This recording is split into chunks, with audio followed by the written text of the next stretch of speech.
हम लोग अध्याय 3 के भाग फर्स्ट के अब हम लोग महत्वपूर्ण प्रश्न देखने वाले हैं। देखिए बच्चों, इसमें अध्याय 3 के जो महत्वपूर्ण क्वेश्चन 7 क्वेश्चंस हैं। इन 7 क्वेश्चनों में से ही आपको अध्याय 3 के महत्वपूर्ण क्वेश्चन मतलब एग्जाम में कुछ जो भी आने वाले क्वेश्चन है इन्हीं 7 के अंदर से मिल जाएगा।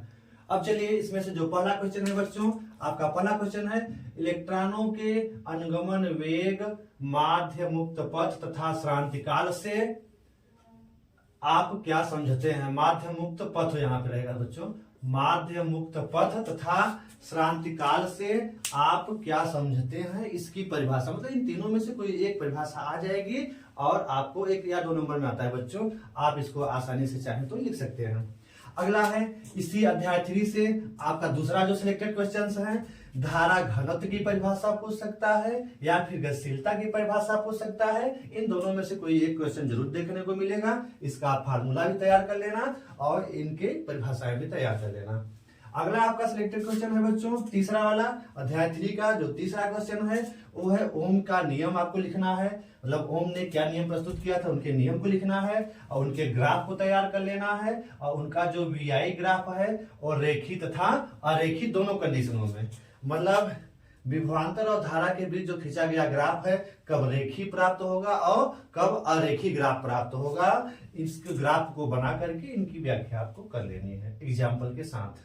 अगला जो आपका सिलेक्टेड क्वेश्चन अध्याय 3 का जो चौथा सिलेक्टेड क्वेश्चन है वो है विशिष्ट प्रतिरोध से आप क्या समझते हैं और इस विशिष्ट प्रतिरोध से आप क्या समझते हैं और जो प्रतिरोध होता है उसकी ताप पर क्या निर्भरता है। मतलब ताप जो है, जो प्रतिरोध किसी तार का जो प्रतिरोध है या कोई प्रतिरोध है उसकी निर्भरता ताप पर क्या होती है। मतलब टेम्परेचर या ताप में परिवर्तन करने से क्या किसी चालक के प्रतिरोध में परिवर्तन होगा कि नहीं, इसका भी अध्ययन आपको फार्मूले के साथ कर लेना है बच्चों।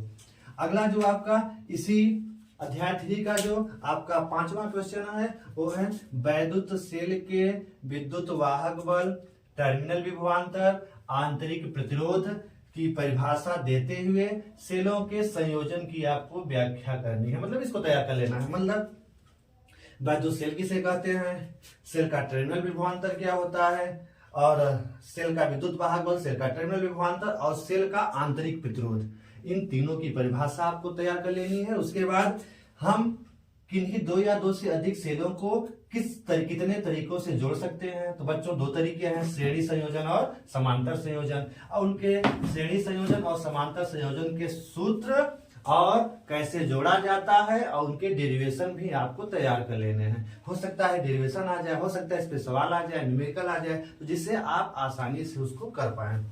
अगला इसी टॉपिक का बच्चों छठवां जो क्वेश्चन है जो कि मोस्ट इंपॉर्टेंट, इस पे या तो सवाल तो अक्सर पूछता है या फिर आप इसके नियम पूछ लेता है। किरचॉफ के दोनों नियम लिखिए। तो किरचॉफ के दोनों नियमों की व्याख्या कीजिए। तो दोनों नियम में पहला क्या नियम है, पहला है Kirchhoff current law, KCL short में कहते हैं। किरचॉफ करंट लॉ मतलब किरचॉफ का धारा संबंधी नियम। दूसरा जो नियम किरचॉफ का होता है बच्चों, किरचॉफ का केवीएल कहते हैं, किरचॉफ वोल्टेज लॉ, अर्थात तो ये वोल्टता पे आधारित नियम होता है। ये दोनों नियमों को तैयार कर लेना है, इनके फार्मूले तैयार कर लेना है, इस पे सवाल प्रैक्टिस कर लेनी है, जिससे कि आपको एग्जाम में देखने के लिए मिल जाएगा। इस पे दूसरे नियम पे सवाल तो बहुत इंपॉर्टेंट होता है, जरूर पूछता है, उसको आप अच्छे से तैयार करिए। इसी का जो आपका 7वां जो हेडिंग है, जो 7वां क्वेश्चन बनेगा वो भी बहुत इंपॉर्टेंट है। व्हीटस्टोन सेट की व्याख्या कीजिए। मतलब व्हीटस्टोन सेट का सिद्धांत लिखिए, या ऐसे कह सकता है कि व्हीटस्टोन सेट का सिद्धांत क्या होता है। व्हीटस्टोन सेट का सिद्धांत, कार्यविधि और वो कैसे वर्क करता है चित्र के साथ आपको तैयार कर लेना। अगर इसका फिगर तैयार कर लेंगे, फिगर के आधार पर ही व्हीटस्टोन सेट में क्या है, 4 प्रतिरोधों को इस क्रम में इस तरह से जोड़ा गया है कि एक समान